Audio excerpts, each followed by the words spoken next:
Hello guys and welcome to our YouTube channel. Guys इस video में हम कुछ recent interesting body building updates की बात करेंगे। फर्स्ट अपडेट है from body builder Quinton Aria. Quinton Aria जिन्हें रिसेंटली न्यूयॉर्क प्रो 2024 में कम्पीट करते देखा था और ये माना जा रहा था कि ये काफ़ी टफ कंटेंडर रहेंगे अगेंस्ट निक वॉकर, लेकिन इनकी 6th पोजीशन आई थी in the New York pro 2024। Quinton ने रिसेंटली ये रिवील किया कि वो अब कोच मैट जेनसन के साथ काम नहीं करने वाले हैं और अंडरलाइन किया कि वो काफ़ी ज़्यादा स्मॉलर दिख रहे थे और वर्स दिख रहे थे ऑन स्टेज पिछले 2 साल के कंपैरिजन में, इसलिए उन्होंने ये डिसीजन लिया है। इसके साथ साथ क्विंटन ने ऐड किया कि वो किसी को भी हायर नहीं करने वाले और वो किसी भी कोच के साथ अब नहीं दिखेंगे, ऐसा उन्होंने कहा है। 2022 बॉडी बिल्डिंग सीजन में क्विंटन एरिया ने 3rd प्लेसिंग ली थी at the Tampa pro show और 5th प्लेसिंग ली थी एट द टेक्सास प्रो, और बहुत लोगों ने ऐसा एज्यूम किया था कि ये अपने ऑफ सीजन को एक्सटेंड करके एक ऐसी फिजिक लेकर आएंगे जो one of the best physique होगी ओपन क्लास की। क्विंटन ने 2023 सीजन में पूरा तरीके से ऑफ लिया था क्वालिटी टिश्यू को ऐड करने के लिए अपने इंप्रेसिव फ्रेम में। इनका काफ़ी ज़्यादा इंप्रेसिव फ्रेम था ऑलरेडी इन 2022 और इस फ्रेम में इन्होंने क्वालिटी टिश्यू ऐड करने के लिए पूरा सीजन ऑफ लिया था और कम्पीट करने वाले थे 2024 न्यूयॉर्क प्रो में। बट इस शो में एरिया काफ़ी अलग देखने को मिले और इनकी 6th पोजीशन रही। क्विंटन एरिया न्यूयॉर्क प्रो में काफ़ी ज़्यादा स्मॉलर दिख रहे थे और ये फर्स्ट कॉल आउट में भी नहीं आए। मैट जेनसन जो कि निक वॉकर के भी कोच थे, उन्होंने गोल्ड मेडल एक्वायर किया है उसी सेम नाइट और इन्होंने क्विंटन एरिया को भी गाइड किया था। मैट जेनसन ने अपने इस शो के बाद इस चीज़ का ब्लेम ले लिया था कि क्विंटन की परफॉर्मेंस के लिए वही रिस्पॉन्सिबल हैं और इस चीज़ को क्लियर किया था सभी लोगों के साथ। क्विंटन का भी ऐसा मानना था कि मैट जेनसन ने जैसे कुछ और एथलीट्स के साथ ऑफ सीजन में काफ़ी अच्छा टिश्यू ऐड करवाया है, इसलिए उनके साथ भी ऐसा ही होगा, उनकी जो अपीयरेंस है वो एनहांस होगी। वैसा ही इनके ऑफ सीजन के दौरान देखने को मिला, लेकिन शो डे पे ये काफ़ी ज़्यादा स्मॉलर और काफ़ी ज़्यादा अजीब दिख रहे थे पिछले कुछ ईयर्स के कंपैरिजन में, इसलिए ये 6th पोजीशन ही एक्वायर कर पाए। क्विंटन ने ऐड किया कि उन्होंने मैट को बहुत से एथलीट्स के साथ देखा है काम करते और ऑफ सीजन में वो अमेजिंग दिखते हैं, इसलिए उनके लिए भी ये चीज़ देखना काफ़ी ज़्यादा इंटरेस्टिंग था, इसलिए उन्होंने ज्वाइन किया मैट जेनसन को। अगर आप उनकी पिक्चर्स और वीडियोस देखें ऑफ सीजन की तो उसमें उन्होंने बहुत ज़्यादा टिश्यू को ऐड ऑन किया हुआ है। इनका ऐसे सोचना था कि इस ईयर ये एथलीट्स के लिए काफ़ी ज़्यादा प्रॉब्लमेटिक हो सकते हैं क्योंकि ये अच्छा पैकेज लेकर आएंगे, लेकिन at the end of day ये बैटल आप ऑफ सीजन में कैसा दिख रहे हैं उसकी नहीं है, बैटल इस चीज़ की है कि आप अपने शो डे पे क्या पैकेज लेकर आते हैं और जो शो डे पे बेस्ट दिखता है वही शो को जीत पाता है। अगर आप न्यूयॉर्क प्रो 2024 की एरिया की परफॉर्मेंस को देखें तो ये वर्स्ट शो इनके कैरियर का था उनके हिसाब से, जिसमें ये काफ़ी ज़्यादा स्मॉलर और कम कंडीशनड दिख रहे थे।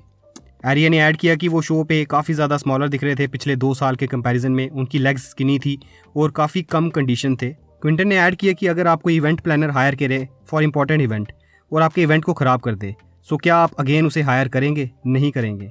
उनका भी मैट जेनसन के साथ ऐसा ही कहना है, इसलिए वो फिर से इनके साथ काम नहीं करना चाहते। वो काफ़ी अपसेट है इस टाइम और एक्सट्रीमली डिसअपॉइंटेड है, इसलिए उन्होंने ये डिसीजन लिया है अपने लिए। ये पहली बार नहीं है कि मैट जेनसन के साथ ये चीज़ हुई हो। अर्ली 2022 में जेनसन और निक वॉकर ने भी एक साथ काम करने से मना कर दिया था। निक वॉकर इस टाइम मैट जेनसन के साथ काम नहीं करना चाहते थे। उस टाइम ये रीजंस एग्जैक्ट पता नहीं चले थे। कुछ लोगों का कहना है कि ये सप्लीमेंट स्पॉन्सर के कारण हुआ था और कुछ का मानना है कि जेनसन चाहते थे कि वॉकर कुछ टाइम ऑफ लें और कम्पीट नहीं करें 2022 आर्नोल्ड क्लासिक में, और लेटर इन दोनों ने डिसाइड किया था कि ये अगेन काम एक साथ करेंगे। सो अब ये काफ़ी अनसर्टन होगा कि कब फैंस एक्सपेक्ट करेंगे क्विंटन एरिया को ऑन बॉडी बिल्डिंग स्टेज, और करंटली अगर क्विंटन कम्पीट करेंगे तो ये बिना किसी कोच की हेल्प से होगा। गाइज आपके क्या थॉट्स अबाउट दिस आप कमेंट सेक्शन में ज़रूर शेयर करें। गाइज नेक्स्ट अपडेट है IFBB pro body builder and coach Kevin गैबैट की तरफ से, जिनकी रिसेंटली डेथ हो चुकी है at just the age of 31 years. ये बॉडी बिल्डिंग वर्ल्ड की काफ़ी सैड न्यूज़ है और डेथ हो चुकी है German open body building star Kevin की। According to some media outlets Kevin की death at the just age of 31 years हो चुकी है और इनकी डेथ का कॉज अभी अननोन है। इन्होंने अपने कैरियर में स्टार्टिंग में नाबा, देन NAC और उसके बाद DBFB के साथ काम किया।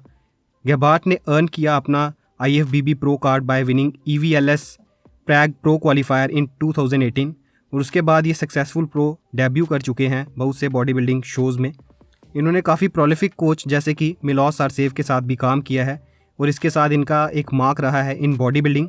रिसेंट ईयर्स में ये कुछ रिस्पॉन्सिबिलिटीज़ भी कैरी कर रहे थे of A coach and trainer और बहुत से एस्पायरिंग एथलीट्स को ये ट्रेन कर रहे थे, जैसा कि इनके इंस्टाग्राम हैंडल से पता चला है। केविन ने लास्ट इंस्टाग्राम पोस्ट पब्लिश की थी लेट अप्रैल में और इन्होंने अपने फैंस को अपडेट किया था on an operation to repair a torn tendon. अपनी लास्ट IFBB प्रो अपीयरेंस में केविन को देखा गया at the 10th position at 2021 Yamamoto cup pro, और ये आउटसाइड द टॉप 15 रहे थे at the Romania muscle fest pro, जिसे राफेल ब्रेंडाओ जैसे बॉडी बिल्डर ने जीता था।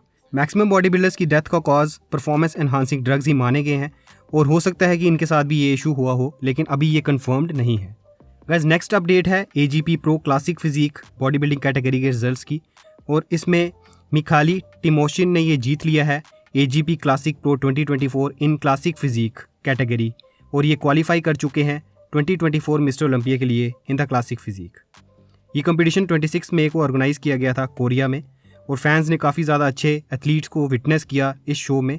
ये शो भी एक ओलंपिया क्वालिफायर इवेंट था, और इसमें क्लासिक फिजिक कैटेगरी डिस्प्ले करवाई गई। अब इनके पास चांस है क्लासिक फिजिक कैटेगरी में सीबम्स के साथ कम्पीट करने का और उन्हें बीट करने का। मिखाली टिमोशिन ने ये शो जीत लिया है, और काफ़ी अच्छी इंप्रेसिव फुलनेस और एस्थेटिक्स के साथ ये ऑन स्टेज दिखे, और इसी कारण ये इस शो को जीत पाए। विनर की बात करें तो मिखाली टिमोशिन रहे विनर, सेकंड प्लेसिंग पर आए सैमन, थर्ड प्लेसिंग पर रहे काई लियू, फोर्थ प्लेसिंग पर महादी परवानी, और फिफ्थ प्लेसिंग पर रहे मोहम्मद महमूदी।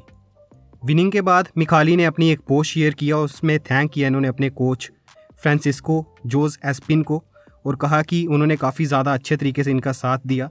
वो डिफरेंट टाइम जोन में थे, लेकिन फिर भी वो रात को और मॉर्निंग को 2 से 3 मिनट्स के लिए उनके क्वेश्चंस के आंसर दे रहे थे। ये एक स्ट्रिक्ट और क्लियर इंस्ट्रक्शन थी ऑल टाइम। उनके कोच ने लास्ट ईयर से ही उनको कहा था कि वो इनके ऐसी प्रिपरेशन करवाएंगे कि वो जल्दी से जल्दी ओलंपिया के लिए कम्पीट करने वाले हैं, और रियली वो इस मेडल को जीत चुके हैं जो इनके लिए एक ड्रीम था, और उन्होंने ये रियलाइज़ कर लिया है कि उनका ड्रीम अब पूरा हो चुका है और वो कम्पीट करेंगे on the stage of mister Olympia. इसके साथ साथ इन्होंने ऐड किया ये काफ़ी प्राउड हैं एक ऐसी टीम का हिस्सा बनकर जो ग्रेट प्रोफेशनल और मोस्ट इंपॉर्टेंटली एक ऐसे पर्सन की है जिसका बिग हार्ट एंड सोल है, जो सभी स्ट्रगल्स को समझता है जो इस प्रेपरेशन के लिए रिक्वायर्ड थे। सो इस पोस्ट में ये काफ़ी ज़्यादा इमोशनल दिखे और अपने कोच को थैंक्स करते दिखे आफ्टर विनिंग द शो। तो काफ़ी ज़्यादा इंटरेस्टिंग होगा इन्हें भी on the stage of mister Olympia देखना, और देखना होगा कि किस पोजीशन को ये एक्वायर कर पाते हैं इस ईयर ओलंपिया 2024 में।